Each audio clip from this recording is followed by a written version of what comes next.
orang-orang yang bekerja dengan perokok dalam satu ruangan, itu kita harus minta dia untuk merokoknya di luar, kalau berani sama orang itu. Kemungkinan kena kankernya ada walaupun nggak besar.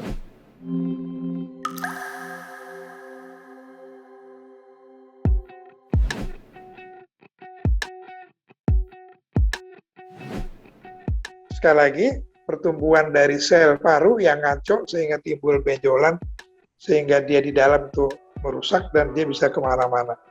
Kanker yang paling banyak ditemukan pada laki-laki. Karena Indonesia adalah masyarakat yang tidak bisa berhenti merokok, pemerintah kita juga tidak gitu kelihatan aktif dalam menghapus tembakau, ya mungkin karena pajaknya, tapi itu akibatnya dia menjadi kanker nomor 1. Biasanya gejalanya adalah batuk-batuk yang tidak hilang-hilang.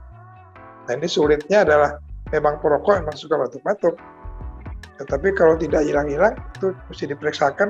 Di ronsen paru udah akan ketahuan ada gambaran bulat putih-putih gitu. Nah itu mesti dikejar, mesti dibiopsi dan sebagainya. Nah pada waktu ketahuan kanker ya kita obati. Kalau bisa diambil, tapi pada umumnya udah terlambat. Karena kanker paru itu kalau masih kecil nggak teraba, ya, tidak terasa. Teraba nggak mungkin. Nggak terasa, kita punya 2 paru-paru yang cukup besar. Kalau ada benda-benda sebesar kelereng, ya nggak terasa. Begitu udah mulai besar, udah mulai menekan, bikin batuk, kadang-kadang batuk darah, kadang-kadang batuk biasa, baru ke dokter, dan pada waktu itu biasanya sudah tidak bisa dioperasi. Jadi pengobatannya adalah kemoterapi dengan angka keberhasilan yang tidak tinggi, karena kanker paru memang amat ganas, dia bisa metastasis atau menyebar ke tulang, ke hati, dan ke otak. Menyeramkan kan? Ya, sayangnya masyarakat kita tidak mau berhenti merokok, nggak takut gitu. Setelah takut baru nyesel, tapi nggak ada gunanya.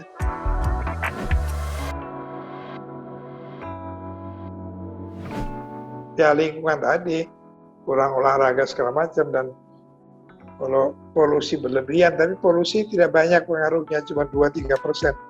Paling besar adalah tadi merokok dan gaya hidup tadi. Tidak pernah olahraga, kegemukan, dan makan yang nggak benar. Makan yang nggak benar itu bisa makan kebanyakan, makan yang berisi bahan-bahan yang menyebabkan kanker, dan tidak diimbangi dengan olahraga. Sama, cuman tambahan faktor risiko yang jelas adalah merokok itu.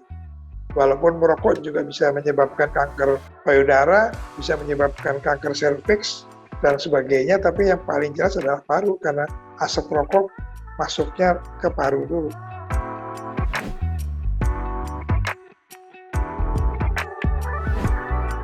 Tergantung dia nyebarnya kemana. Kalau nyebarnya ke tulang ya akan mengalami sakit yang amat hebat di tulang-tulang daerah tertentu. Tapi lebih banyak ke parunya, sesak. Kalau parunya udah penuh dengan benda-benda yang namanya kanker paru itu, ya dia nafasnya susah.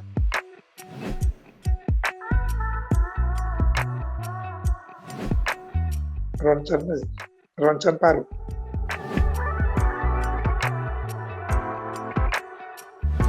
Daging merah yang dipanggang sampai hangus itu bisa meningkatkan risiko kanker. Jadi jangan kebanyakan. Bukanya nggak boleh, tapi kebanyakan. Daging merah ya. Kalau ikan bakar sampai hangus nggak apa-apa. Daging merah, sapi, kambing, onta, nggak ada yang jual daging onta ya.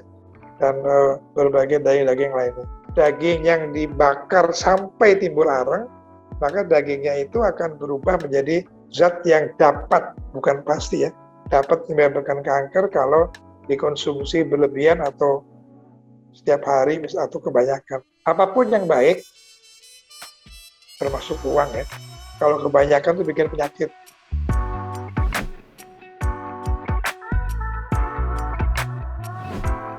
Ada yang dengan tablet, ada yang dengan infus, tergantung jenisnya. Makanya perlu dibiopsi. Kanker paru itu ada berbagai jenis, berbagai tipe. Nah, menjelaskan pengobatannya kepanjangan, tapi obatnya ada bermacam-macam, dan ada yang tablet, ada yang infus, ada yang dua-duanya, bergantung dari jenis kankernya.